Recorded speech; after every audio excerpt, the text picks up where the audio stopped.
Hi, I'm Winnie Huang, and welcome to the second of a collection of videos where I speak about my artistic research on the musical-gestural perspective. In this video, I will focus on 3 different works that are composed by other composers that I perform these works, and I wanted to focus on 3 specific elements in all these works.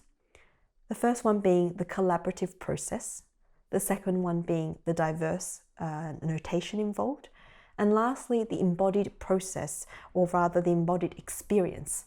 How does it feel to work on these pieces, and how does it feel physically to develop these works until I feel like I'm ready to perform them, and the performance itself as well. I wanted to talk about these elements because they all contribute greatly to how the piece is made, whether it's a new piece or whether it's an existing piece from a long time ago.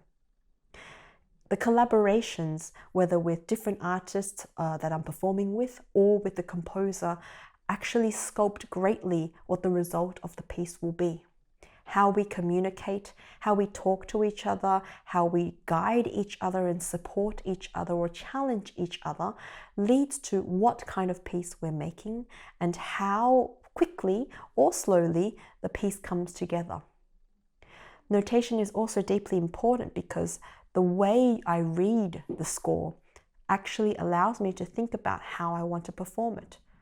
And also the same thing for the composer. How they choose to notate it is one way that they could transmit the information to me. And lastly, I wanted to speak about how it feels to work on these pieces because physicality is such a big part of it. How do I feel comfortable memorizing things? How does it feel physically if I have to be in a certain position for a long time? How do I make sure that the audience can understand what my body wants to transmit as information in a dramatic way, in a theatrical way, or perhaps in an aesthetically pleasing way? So these are the elements that I'll mainly talk about on these 3 pieces that I've chosen. The first piece that I would like to present is a piece called Inori by Karl-Heinz Stockhausen. Composed in 1973-74, the piece in its largest format is for 2 soloists that he calls dancer mimes and a full orchestra. These soloists have their own solo score, which looks like a musical partition, written as though it looks like a solo musical line. But in fact, the elements that we think are musical are actually performed physically. They are 13 different prayer gestures that are then varied through different ways of performance, mapped on the body. So, for example, pitch is represented in the score as pitch on the score, but actually the performer, the soloist, has to pitch it based on the height of their physical body. For example, G is notated as the position in front of your heart. So we have G, then G sharp, and then A, etc. going up. To show another variation of dynamic, that is shown through the front space in front of the performer. So the gesture, the position of the gesture changes based on whether it's pianissimo or forte.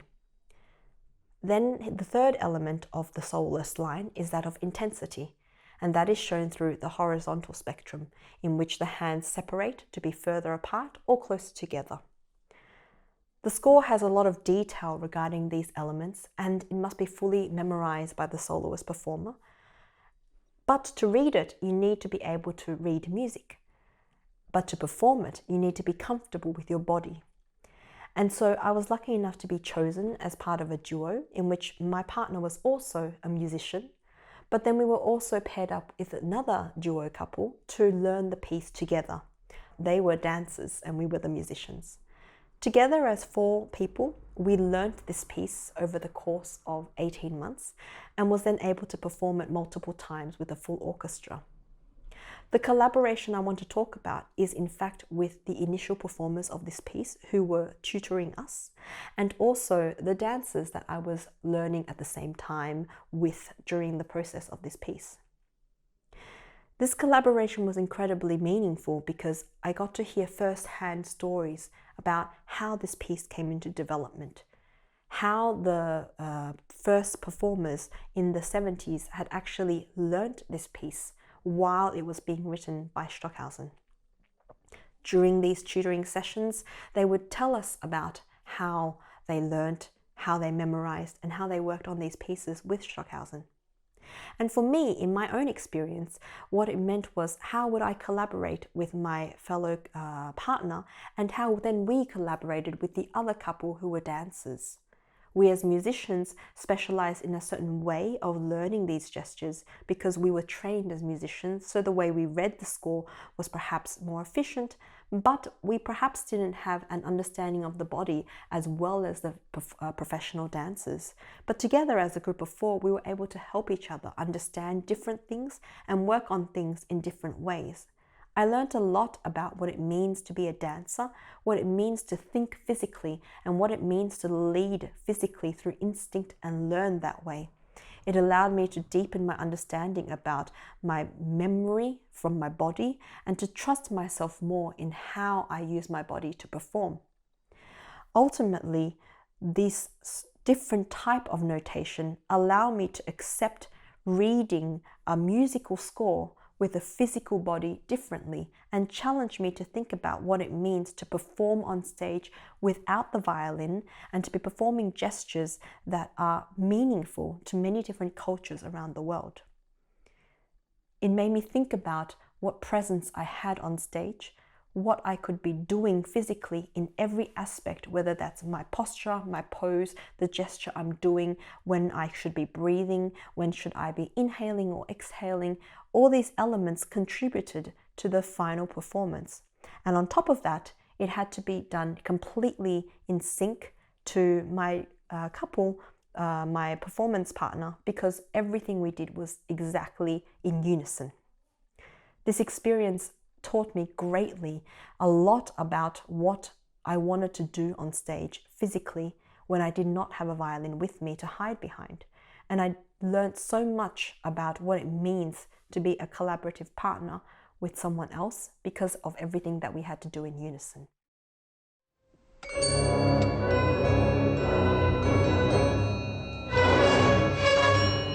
My role is as a dancer mime in the Inori piece here at Lucerne Festival.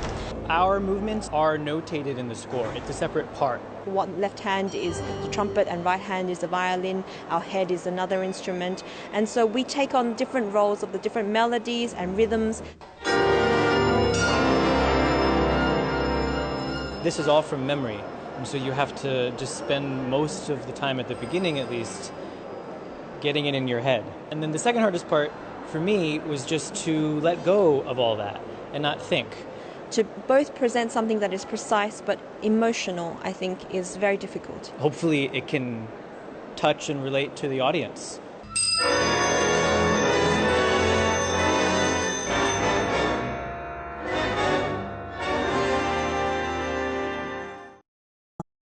This next piece is called How to Make a Monster by Sivan Cohen-Elias.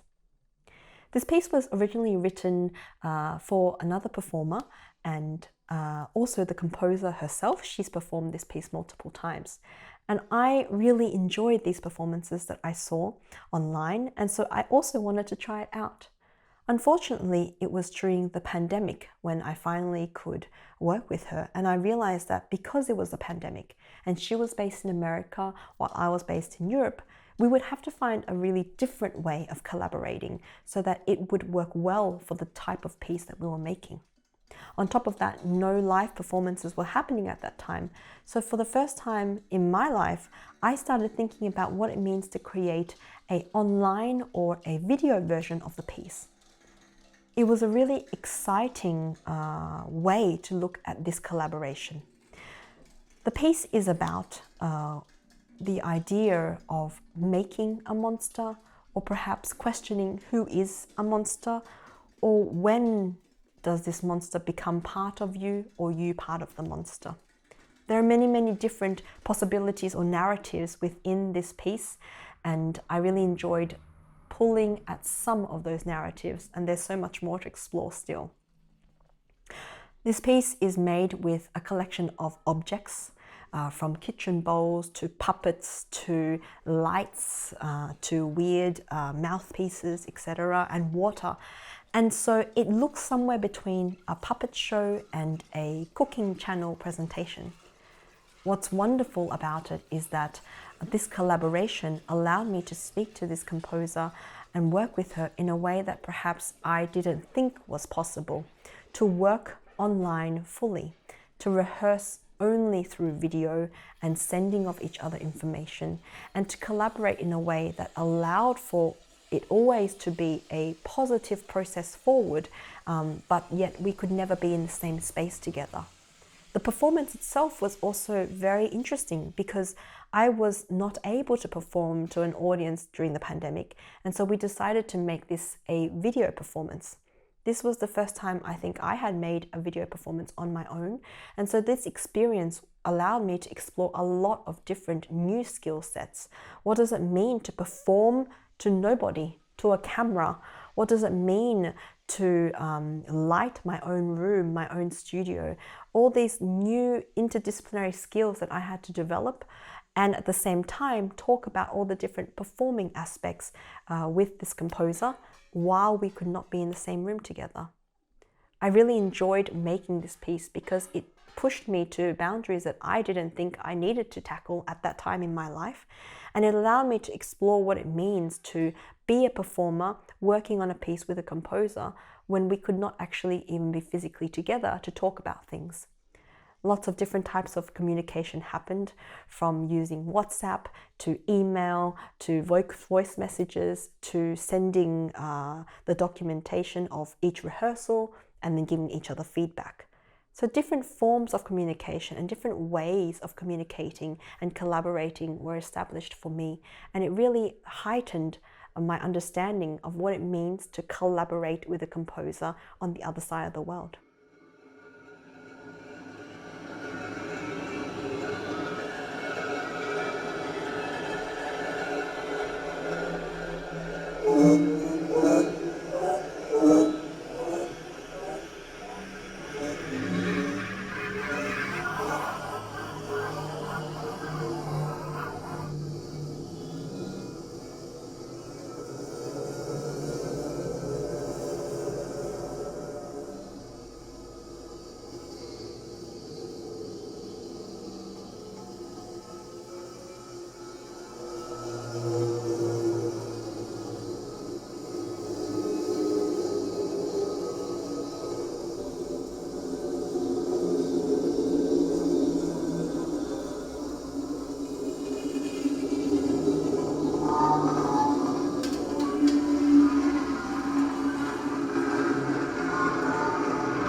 The last piece I would like to speak about in this video is called Tend by Charlie Strowledge. A Melbourne-based composer. I actually did not meet Charlie until very recently, in the last 5 years or so. I realized that we actually lived quite parallel lives, quite close to each other in terms of where we were raised in Melbourne, quite close to each other in terms of where we went to high school and university as well. And so it was amazing to realize that we actually shared so many similarities and past stories. In meeting him, immediately I was really drawn to one specific piece that he had wrote already for a violinist. It was for one performer and one audience member at a time, in a dark space, where they explored what it means to communicate without words, but with sounds and the instrument and breathing and communications that are in the atmosphere. I was really dying to perform this piece, but I wanted something else as well. I wanted to perform with what my research was, my artistic research was, which is that with my physical body. And so we had multiple chats of what it means to actually speak to an audience member without talking, what it means to share a space and room with someone, what it means to try to change what he called the temperature in the room, how your posture, your breathing, your eye contact actually changes the communication even without saying a single word.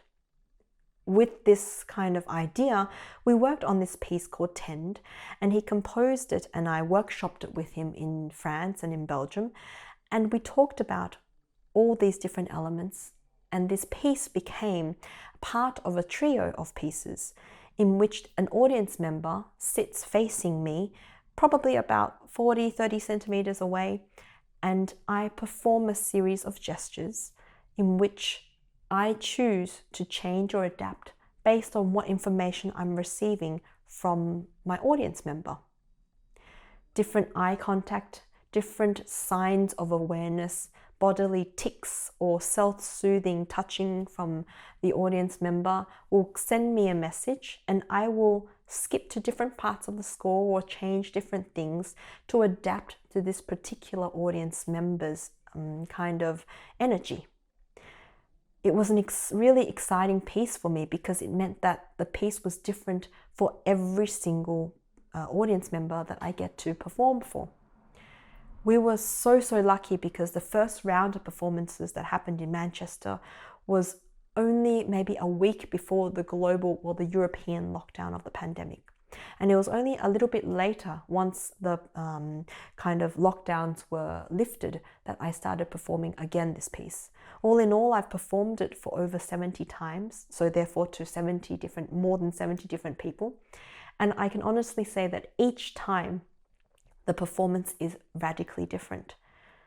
What I get from the audience members is always a surprise. Some of them give me very different physical gestures, and some of them are too scared to even give me eye contact. What is exciting is that I get to choose the path based on the information I'm fed by the audience member. And what is beautiful is that the notation shows that. Charlie specifically made a score that allows for an understanding both on a symbolic way, as though it's like a musical notation, but also it was densely filled with text that was linked to explaining how I should tend to or care for the audience member in that atmosphere. It's always with a generosity and an empathy that we share in this room. The conversation that happens is without words, but it is kind and it is gentle. And so I really hope that one day, maybe I can perform this to you as well.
So like any other piece, all these pieces required a lot of attention to detail in terms of discipline and how to learn these pieces, just like any other musical piece would be.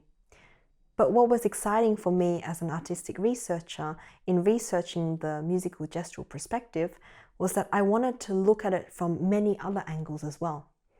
So I chose a more pragmatic and practical aspect to it, to experimentation and trying out different experiences. I enlisted in clown classes and acting classes, as well as going to contemporary dance classes or Laban physical training classes. I also became much more involved in yoga lessons as well as running marathons. And all that contributed to me understanding how my body works in different ways, on different days, and in different styles. They taught me about how the dance world views music and how the dance world talks about physical performance. The theatre world also showed me another way of talking about the body when it's performing and how the body talks to an audience physically without language. Doing endurance exercises or sport exercises from yoga to running also allowed me an understanding about my physicality that was different, that I could experiment with when I was performing these pieces. My choice through the artistic research pathway was to explore many different disciplines or specialities to kind of enhance my understanding of the physical body so that I could perform these pieces with much more dimension and nuances than I thought I could before. But of course, this doesn't have to be your way. But what is important is that you're curious about what you do. You have questions that you want to answer, and you search for the answers in a lot of different ways, whether it's practically or whether it's doing more classes or learning about things or doing things, or whether it's through reading lots of books or talking to people. The most important thing is that you're curious, but you're also seeking these answers through lots of different resources. And then on top of that, you make and you do and you experiment and you create and then you think. And through doing all this, you are, through the artistic research pathway, creating new, creative, innovative formats of making your art, whatever that might be, whether it's musical or physical, or whether it's a mix of all these different dimensions.